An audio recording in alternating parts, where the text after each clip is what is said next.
Hey there, amazing viewers. Welcome to my YouTube channel, 6-Path Weeb.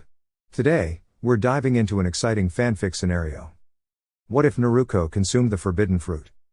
Before we begin, a quick disclaimer, this content is purely for entertainment and discussion purposes. I do not own any of the anime footage used in this video, all rights and credits belong to their respective creators and copyright holders. Now, without further ado, let's jump right in. A small child, no older than 4, hurried through the village streets. People hurled whatever they could find, small stones, scraps, anything within reach. Tears streamed down her face as she felt the weight of countless piercing gazes, filled with resentment. What did I do wrong? She wondered. Young Naruko found herself curled up in the corner of an alley, sobbing uncontrollably.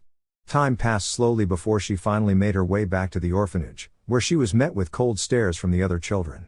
Some of them would taunt her, while others chose to ignore her completely. The days stretched on, each one filled with the same treatment. She often asked herself why people treated her with such disdain. Every night, she whispered a silent hope, that one day, something or someone would come to change her fate and free her from this loneliness.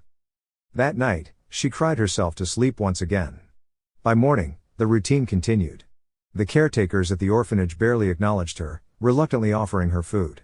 As she picked up small pieces to eat, the other children glared at her with clear disapproval. Moments later, a few bullies approached and knocked her meal to the ground, leaving her hungry for the rest of the day. In an effort to avoid further mistreatment, she slipped out of the orphanage and wandered the village streets. But outside was no better. The same glares followed her, the same quiet murmurs filled the air. Then, without warning, an angry crowd surrounded her. Canes and sticks struck her small frame, leaving her bruised and weak. Hours passed before she was finally left alone, lying in the street, struggling to even lift herself. Summoning all the strength she had, she staggered to her feet and ran, anywhere, just away from it all. 2 years later, she entered the academy. Why did the Hokage allow that child to become a ninja? One parent muttered. Those stairs again. Naruko thought as she quietly took her seat in the classroom. Her eyes drifted to a boy with dark hair, surrounded by a group of excited girls chanting his name, Sasuke Uchiha. Clearly annoyed, Sasuke ignored their attention. Moments later, a teacher entered the room. Welcome to the academy. My name is Iruka Umino, and I will be your instructor until you graduate. Work hard, and one day, you will become a ninja. Now, let's begin. As the lesson started, Naruko quickly lost interest, her mind drifting. Before she knew it, an eraser struck her forehead, snapping her out of her daze. How many times must I tell you to pay attention? Iruka scolded.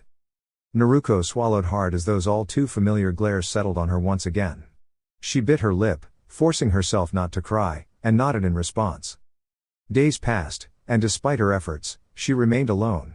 That was until 3 students, Choji, Shikamaru, and Kiba, befriended her. For the first time, she felt a spark of happiness. But even with this small joy, the majority of her classmates continued to look down on her. They called her names, mocked her struggles, and labeled her a failure. Some even went out of their way to make her feel unwelcome, one student deliberately bumping into her shoulder to remind her of her place. One day, Iruka announced a sparring match. Naruko and Sasuke, step forward. Determined, Naruko clenched her fists. I'll show him what I can do. She launched a flurry of punches and kicks, but Sasuke dodged every move effortlessly. She attempted a strong kick, only for him to disappear in a puff of smoke, replaced by a wooden log. Before she could react, he appeared behind her and delivered a swift kick, knocking her to the ground. That's what you get, loser. You'll never defeat Sasuke-kun. A classmate shouted. Iruka sighed. Naruko, your form is sloppy. Sasuke's technique is far superior. Instead of wasting time on pranks, you should focus on your training.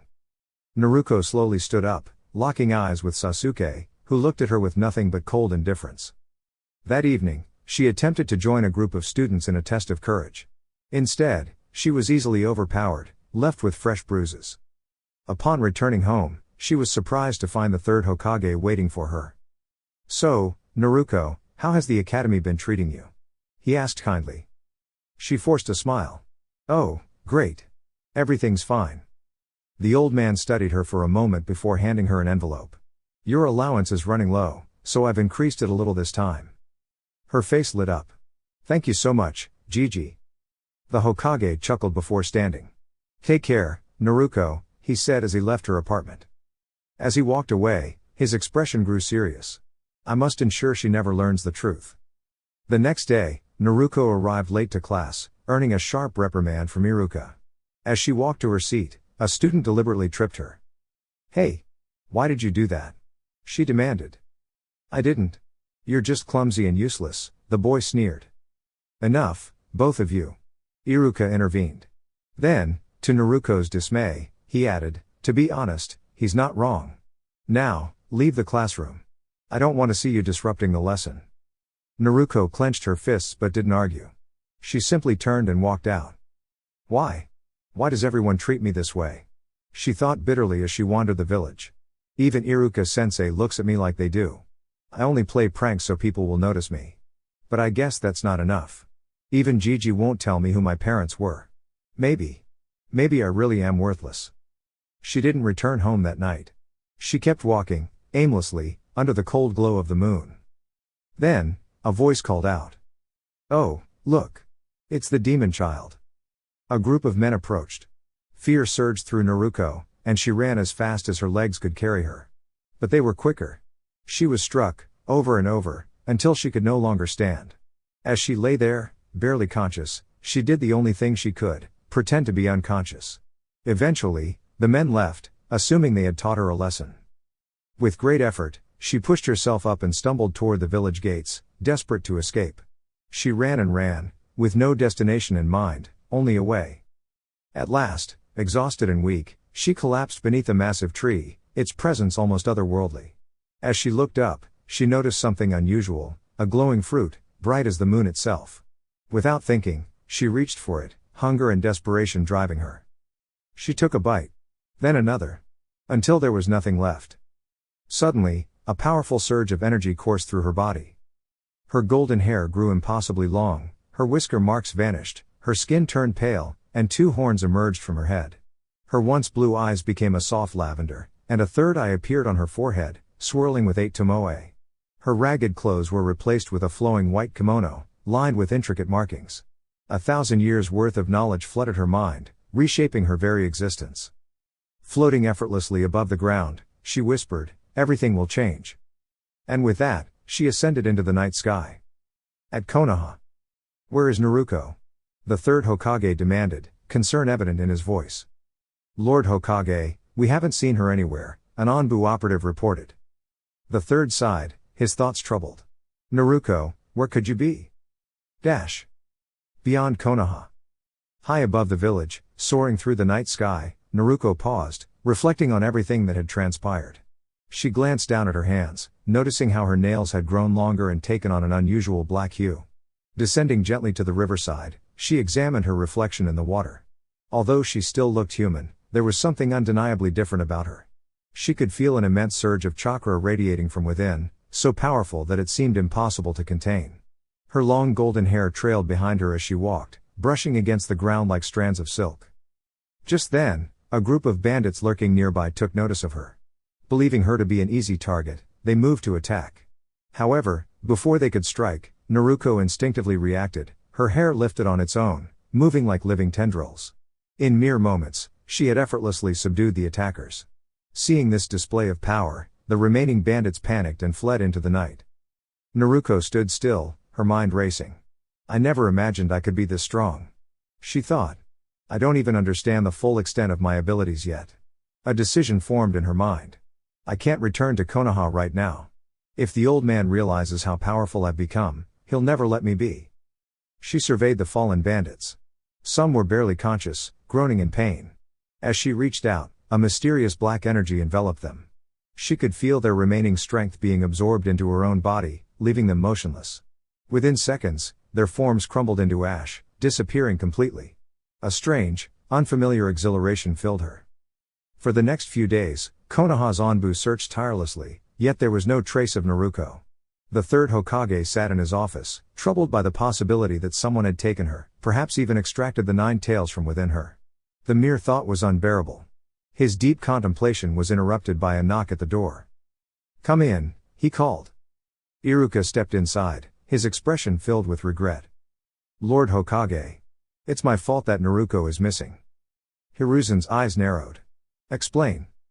Iruka hesitated, then admitted, I scolded her for being late and for causing a scene when another student tripped her. I didn't listen to her side of the story, I simply dismissed her. But today, Shiro, the student who tripped her, confessed that it was intentional. The third Hokage sighed heavily. I see.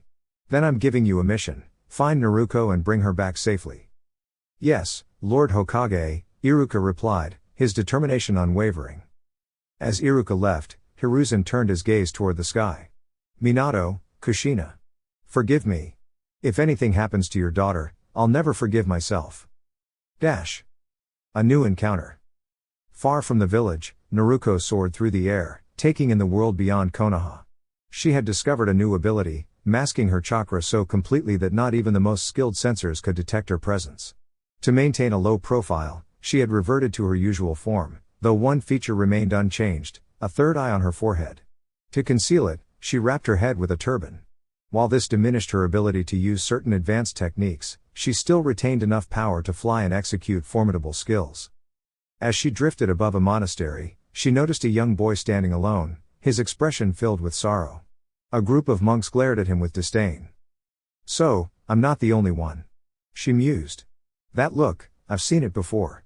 The same way people used to look at me. Curious, she quietly approached the temple, listening to the monks' harsh words. Leave this place, boy. You're no different from your father. One of them scolded. The boy, Sora, ran from the temple, his eyes brimming with tears.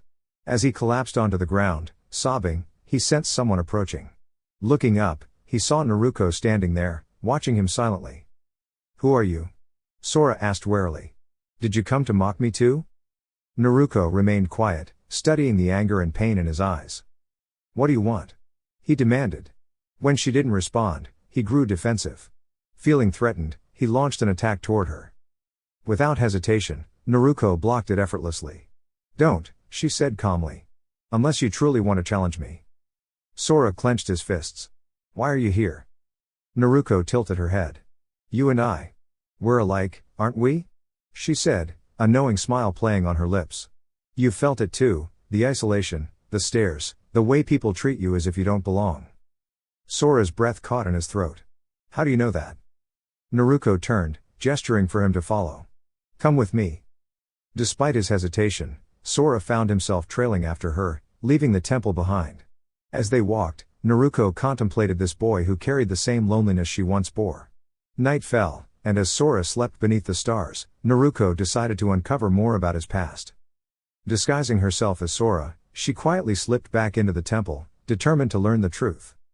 As Naruko, disguised as Sora, entered the temple, a monk immediately addressed her. You there, where have you been, young one? Enough, Hitsugaya. Kairiku interjected firmly. Sora, I was worried about you. Please do not leave the temple without permission again, understood? Naruko simply nodded and continued walking. As she passed by, she noticed the monks casting glances in her direction. The looks reminded her of the wary gazes the villagers of Konoha used to give her. Later that night, while everyone was asleep, she silently made her way to Kairiku's quarters. She searched for any documents that could explain why Sora was treated differently. While scanning through the records, she discovered that Sora's father was Kazuma, a former member of the 12 Guardian Ninja, who once clashed with Asuma from Konoha. The documents also mentioned two significant figures known as the Kings of the Land of Fire. Realizing the truth, Naruko decided to leave immediately. Activating her Amina Minaka ability, she quickly teleported to Sora's location. Upon her arrival, she was met with Sora's angry outburst. Now back in her original form, Naruko remained calm despite Sora's frustration. She crouched down, touching the ground as visions of the land's past flooded her mind. Sora, what was your father's name? She asked suddenly. Sora hesitated before responding. Why are you asking that out of nowhere? Just answer me, Naruko urged. After a moment's hesitation, Sora finally replied, Kazuma. Naruko sighed, her suspicions confirmed. Now I understand why they treat you this way. You possess something within you, traces of the nine-tailed fox's chakra. Your own father sealed it inside you, intending to use you for his own purposes. Sora's expression darkened. What are you talking about? He demanded. Your father did this to manipulate you, Naruko explained. And to be clear, he is still alive, despite what you may have been told. Sora's eyes widened in shock. How could you possibly know that? Naruko smirked. I have the ability to perceive the thoughts and emotions of others. That's how I uncover the truth. Tears welled up in Sora's eyes as he struggled to process the revelation. Why? Why would he do this? It's simple, Sora. In this world, people will use others for their own gain, regardless of their feelings. It doesn't matter if they're family or strangers.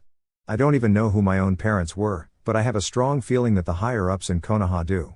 If my father had done something like this to me, I could never forgive him, Naruko admitted. Sora clenched his fists, his emotions swirling into anger. I want to stop Kazuma, he said, his voice filled with determination. Don't be too hasty, Sora, Naruko advised. Instead of acting recklessly, we should find others who have experienced the same kind of suffering. Together, we can create a force that cannot be ignored. Sora considered her words before nodding. What's your plan? Naruko explained her strategy in detail, and by the end of it, Sora's earlier anger had turned into excitement. That's an ambitious idea, he admitted. But I like it. I'm in.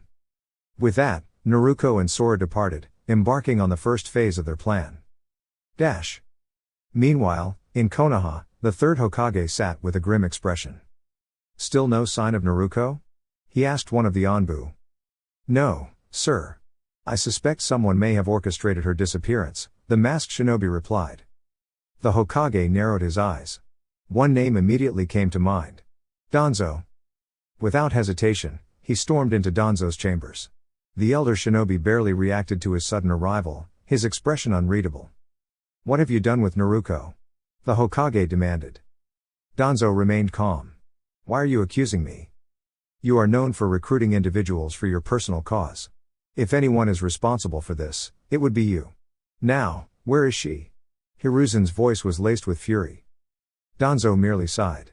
I have no idea where she is. But perhaps you should be asking yourself whether it was wise to let that child roam free. If she has vanished, then maybe it is for the greater good of Konoha. The Hokage clenched his fists. Danzo, if I find out you had anything to do with Naruko's disappearance, I will ensure you're held accountable. Without waiting for a response, he turned on his heel and left. As he walked away, Danzo allowed himself a quiet chuckle. If the demon child has disappeared, who could have taken her? Far beyond the land of fire, Naruko and Sora wandered through thick mist. We're far from home now. Where are we? Sora asked, glancing around. If I'm not mistaken, this is the land of water, Kiri, to be exact, Naruko replied. Based on the memories I've gathered, this is a place where students once had to fight to the death to graduate from the academy. Sora was momentarily speechless. As they walked further, the sounds of battle caught their attention. They moved cautiously toward the noise, witnessing a group of Kiri shinobi overpowering their opponents. When the battle ended, the victors left, abandoning the fallen. Amidst the aftermath, Sora noticed a lone boy standing among the bodies. Curious, he approached, with Naruko following closely. The boy stared at them before finally speaking. What do you want? We're looking for people to join our cause, Naruko stated plainly. Sora glanced at the bodies. What happened here? The boy sighed. Those people were from my clan. They lived for battle, always seeking conflict. They kept me locked in a cage, only releasing me when they wanted me to fight. Naruko crossed her arms. We saw your battle. Your clan must have trained you well. The boy shrugged. I suppose. Naruko's gaze sharpened. Kimimaro, tell me, do you have the strength to fight for something greater? Sora, still wary of the situation, shifted uncomfortably. Are you sure about this? He whispered. Kimimaro smirked. If you want people to follow you, you must prove your strength. As the group continued walking, Naruko glanced up at the night sky. She couldn't shake the feeling that somewhere, far beyond their world, something, or someone, was watching. Hey, Naruko, you can't be serious. There's no way someone could be living inside the moon, Sora exclaimed. Sora is right. It's impossible for anyone to survive there, Kimimaro added. Naruko smirked. What if we go find out for ourselves? You can't be serious, Kimimaro said, frowning. Kimimaro, you don't know me well enough yet, Naruko responded confidently. Without hesitation, Naruko activated her space-time dojutsu, instantly transporting them to the moon. As they arrived, Kimimaro couldn't help but think, she's just a kid like me, Yet she can do things no ordinary person could. It's almost like she's beyond human. The barren landscape stretched before them, but in the distance, they spotted a grand castle. Without wasting time, they sped toward it. As soon as they arrived, they were met by a young man with an imposing presence. Though he was tall and strong, it was clear that he was blind. "How did you get here?" the young man asked. "Curiosity," Naruko replied with a grin. "It's in our nature. I cannot see you, but I can tell that you are all still young. Tell me, how did you manage to reach this place?" "I brought us here," Naruko answered simply. At that moment, she activated a powerful transformation. Her golden hair grew longer, cascading down to the ground. The sheer force of the chakra radiating from her overwhelmed Kimimaro, while Tonari, though blind, could feel its immense presence. "You're incredibly powerful. Where does that strength come from?" Tonari asked. "Before I answer, tell me your name," Naruko said. "Otsutsuki Tonari. And you?" "Uzumaki Naruko." Tonari welcomed them into his home and began to share the history of the Otsutsuki clan. He also spoke of Hamura's celestial decree. However, Naruko corrected him, explaining that Hamura never intended for things to unfold the way Tonari believed. Using her dojutsu, she shared her memories with Tonari, allowing him to see the truth for himself. As realization dawned upon him, Tonari remained silent, deep in thought. Naruko then spoke, "The three of us have no families, no parents, no one to care for us. We've endured struggles and hardships, but what about you? Don't you feel the same loneliness?" After a brief pause, she continued, "You lost your sight from birth, but I can return it to you. In exchange, I ask that you stand by us, not just as an ally, but as family. Do you agree? Together, we can create something greater than loneliness." Tonari smirked slightly. "Humph, fine. I never liked this place anyway. You're an interesting person, Naruko. I'll come with you. Now, return my sight." Naruko kept her word, restoring Tonari's vision. As his eyes adjusted, he awakened the Tensigen, his power surging. With that, the four of them left the moon. Naruko was filled with joy. After so long, she finally had someone to call family. Time passed in Konoha. Days turned into weeks, and weeks into months. Naruko had yet to return, and her absence did not go unnoticed. At the academy, students whispered among themselves, wondering what had happened to their classmate.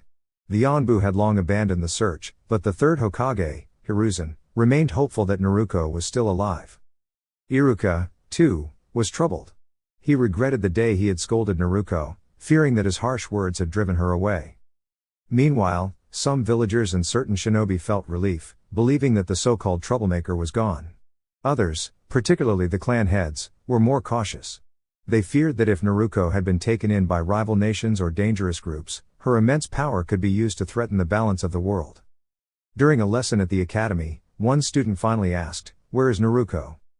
Iruka hesitated for a moment before replying, "That's not something to focus on. You should concentrate on your studies and becoming great shinobi." The student simply nodded, sensing that Iruka didn't want to discuss the topic further. Deep down, Iruka thought to himself, "Naruko. What have I done? I should have given you the chance to explain." A growing mystery.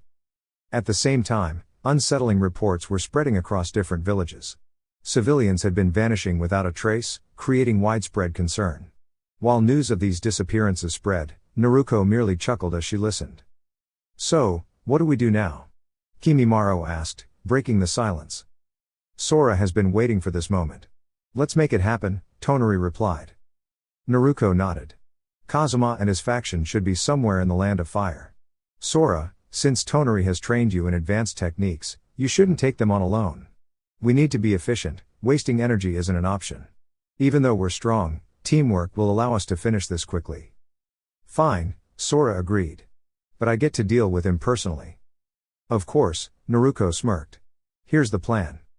She began explaining their strategy in detail. As she finished, she looked at them seriously and said, "Stick to the plan exactly as discussed. No unnecessary risks." The encounter. Kazuma, now calling himself Furito, was traveling through a dense forest with his faction. The group walked in silence until one of them, Fuka, spoke. "Master Furito, the reports about missing people are increasing. Who do you think is behind it?" "It doesn't concern us," Furito replied. "Our goal is Sora. Once he's ready, I will ensure he fulfills his destiny, to bring down Konoha. The fire daimyo should rule, not the Hokage, he laughed. As they continued their journey, they spotted a child crying in the distance. Fuin, one of Furito's subordinates, approached the child. Hey there, what happened? She asked gently. The child looked up, frightened, and quickly covered his face. There's no need to be afraid, Furito said, attempting to calm the child. But as they questioned him, they failed to notice the watchful eyes hidden nearby. Sora had already ensnared them in an illusion. Suddenly, Furito's instincts flared. He turned back toward the child, only to find that both the child and the scene around him had vanished. Before he could react further, an attack was launched. Wind release, wind bullets. Sora's voice rang out. The group scattered as Furito quickly formed a defensive hand sign. Earth release, dome of stone. He pressed his hands to the ground, summoning a protective barrier. Fuin attempted to counterattack using the earth release, hiding in rock technique, but Kimimaro responded swiftly, firing bone projectiles that forced her to retreat. You'll regret this, Fuka shouted, launching earth release, rock pillar spears toward Sora. He evaded, landing lightly on the ground. Kazuma finally looked at him closely and asked, "Who are you?" Pretending not to recognize his own son. Sora smirked. "Come now, father. Do you really think I'd fall for that?" His chakra flared as he ascended into the sky, dark clouds gathering above. Lightning crackled in the air, illuminating his determined expression. Furito's eyes widened. "Sora, how did you become this strong?" Sora simply smiled, ready to show his father the answer firsthand. Sora ascended into the sky, his presence commanding the elements as lightning began to converge above him. Raising his hand, he directed a bolt of lightning straight toward Kazuma. With swift reflexes, Kazuma narrowly evaded the strike. Undeterred, Sora lifted both arms toward the dark clouds, summoning a barrage of lightning bolts that rained down upon the battlefield.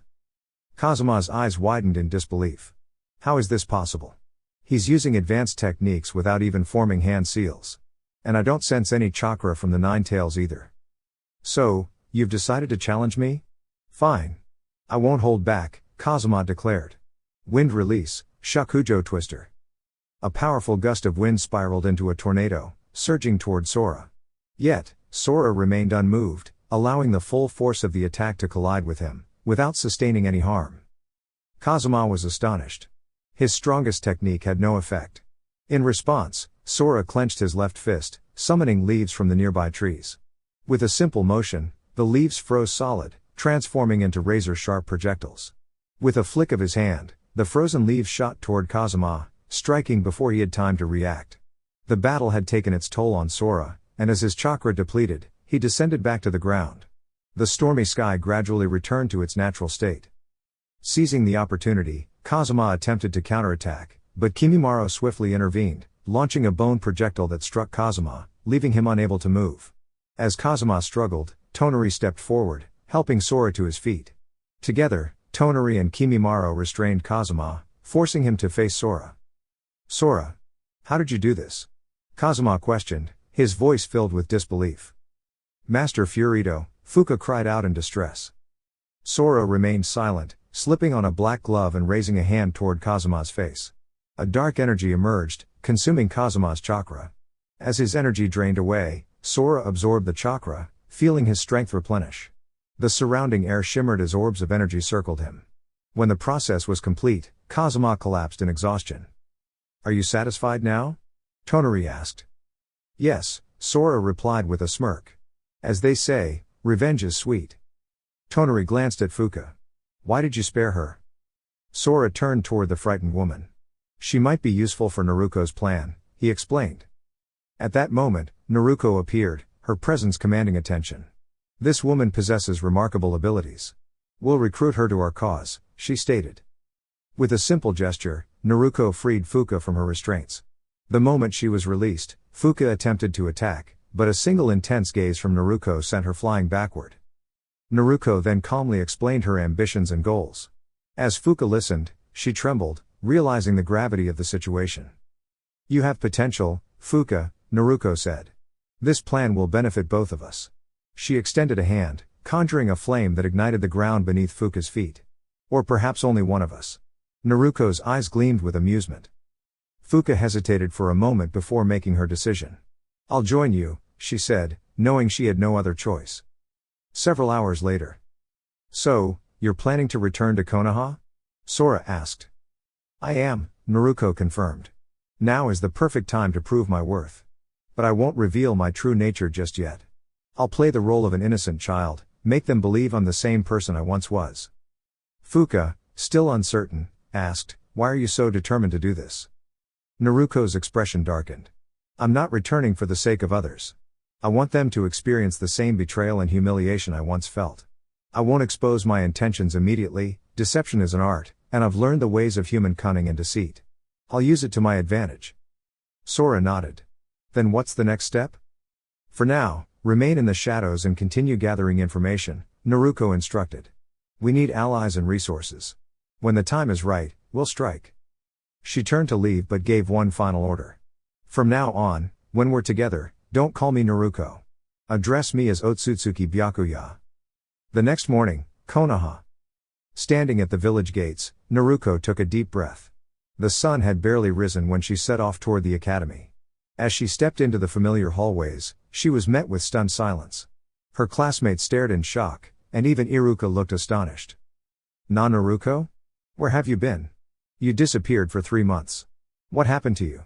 Iruka asked, his voice filled with concern. Naruko maintained a calm expression. I was hiding. Staying within Konoha, but out of sight.